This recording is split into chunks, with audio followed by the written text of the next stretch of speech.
Welcome to Nandyal news 9 బులెటిన్ల ముందుగా headlines చూద్దాం.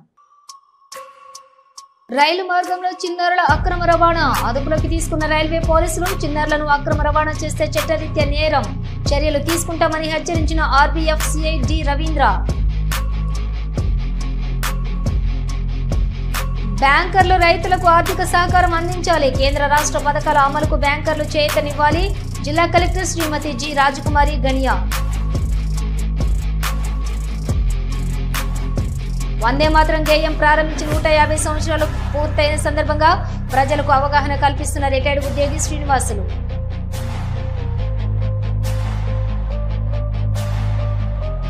విద్యార్థుల్లో క్రీడా ఉత్సాహాన్ని పెంచేందుకే గురురాజా పాఠశాలలో యాన్యువల్ స్పోర్ట్స్ డే వేడుకలు అట్టహాసంగా ప్రారంభించారు విద్యా సంస్థల అధినేత డాక్టర్ దస్తగిరి రెడ్డి. నంద్యాల జీజీహెచ్ వద్ద మాజీ ప్రధాని వాజ్పేయి విగ్రహ ప్రతిష్ఠ ముగిసింది. విగ్రహాన్ని ఆవిష్కరిస్తున్న రాష్ట్ర అధ్యక్షుడు మాధవ్.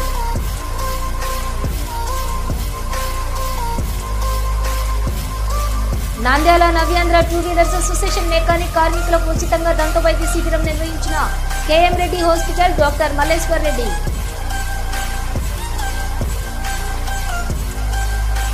నంద్యాల తహసీల్దార్ కార్యాలయంలో మండలాలలో ప్రతి సోమవారం ప్రజా పరిష్కార వేదిక ఏర్పాటు. తహసీల్దార్ శ్రీనివాసులు వెల్లడి.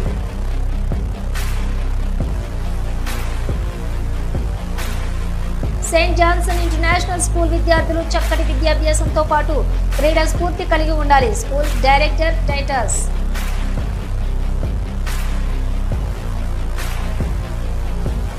నంద్యాల ప్రింటర్స్ అసోసియేషన్ ఆధ్వర్యంలో ముద్రపాక ప్రాంతీయ సమావేశం. ఈ సమస్యల పరిష్కారం కోసం మేమండగా ఉంటాం. రాష్ట్ర అధ్యక్షులు శ్రీ పి బసవయ్య.